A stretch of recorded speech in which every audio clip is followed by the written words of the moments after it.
ಗುತ್ತಿಗೆದಾರ ಸಂತೋಷ್ ಆತ್ಮಹತ್ಯೆಗೆ ಸಚಿವ ಕೆಎಸ್ ಈಶ್ವರಪ್ಪನವರೇ ಹೊಣೆ. ಕಮಿಷನ್ ವಿಚಾರವೇ ಆತ್ಮಹತ್ಯೆಗೆ ಕಾರಣ ಎಂದು ಮಾಜಿ ಸಿಎಂ ಸಿದ್ದರಾಮಯ್ಯ ಆರೋಪಿಸಿದ್ದಾರೆ. ಸುದ್ದಿಗಾರರೊಂದಿಗೆ ಮಾತನಾಡಿದವರು, ಸಂತೋಷ್ ಆತ್ಮಹತ್ಯೆಗೆ ಸಚಿವ ಕೆಎಸ್ ಈಶ್ವರಪ್ಪನವರೇ ಹೊಣೆ. ಈಶ್ವರಪ್ಪ ಮತ್ತು ಅವರ ಪಿಎಗಳು ಶೇಕಡಾ 40% ಕಮಿಷನ್ ಕೇಳಿದ್ದಾರೆ. ಹೀಗಾಗಿ ಸಂತೋಷ್ ಪತ್ನಿ ಅವರ ಒಡವೆ ಅಡವಿಟ್ಟಿದ್ದಾರೆ ಎಂದು ಕುಟುಂಬಸ್ಥರೇ ಹೇಳಿದ್ದಾರೆ ಎಂದರು. ಸಂತೋಷ್ ಆತ್ಮಹತ್ಯೆಗೆ ಪ್ರಮುಖವಾಗಿ 40% ಕಮಿಷನ್ ಎಂದು ಸಂತೋಷ್ ಕುಟುಂಬಸ್ಥರು ಆರೋಪಿಸಿದ್ದಾರೆ. ಸಂತೋಷ್ ಆತ್ಮಹತ್ಯೆಗೆ 40% ಲಂಚ ಕಾರಣ.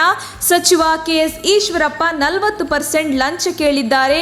1,60,00,000 ರೂಪಾಯಿ ಲಂಚ ಕೇಳಿದ್ದಾರೆ. ಈಶ್ವರಪ್ಪ ಸಚಿವ ಸ್ಥಾನಕ್ಕೆ ರಾಜೀನಾಮೆ ನೀಡಬೇಕು ಎಂದು ಹೇಳಿದ್ದಾರೆ. ಕಮಿಷನ್ ಅವರು ಇಡೀ ಸರ್ಕಾರದ ಮೇಲಿದೆ. ಕೆಂಪಣ್ಣವರು ನೆನ್ನೆನೂ ಕೂಡ ಪ್ರೆಸ್ ಭೇಟಿ ಮಾಡಿ ಅವರು ಹೇಳಿದ್ದಾರೆ, ಇಡೀ ಸರ್ಕಾರದ ಮೇಲಿದೆ.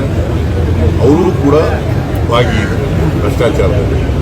ಅದಕ್ಕೆ ಏನು ಮಾಡ್ತಾ ಇದ್ದಾರೆ, ಇವರಿಗೆ ಪ್ರೊಟೆಕ್ಷನ್ ಕೊಡ್ತಾ ಇದ್ದಾರೆ, ಈಶ್ವರಪ್ಪನವ್ರಿಗೆ ಪ್ರೊಟೆಕ್ಷನ್ ಕೊಡ್ತಾ ಇದ್ದಾರೆ. ಸೊ ನಮ್ಮ ಡಿಮ್ಯಾಂಡ್ ಇರ್ತಕ್ಕಂಥದ್ದು ಒಂದು ಪ್ರಿವೆನ್ಷನ್ ಆಫ್ ಕರಪ್ಷನ್ ಆಕ್ಟ್ ಕೆಳಗಡೆ ಇಷ್ಟಾದಂಥ ಕೇಸು. ಎರಡನೇದು ಅರೆಸ್ಟ್ ಮಾಡಬೇಕು ಇಮಿಡಿಯೇಟಾಗಿ. ಮೂರನೇದು ಡಿಸ್ಮಿಸ್ ಮಾಡಬೇಕು.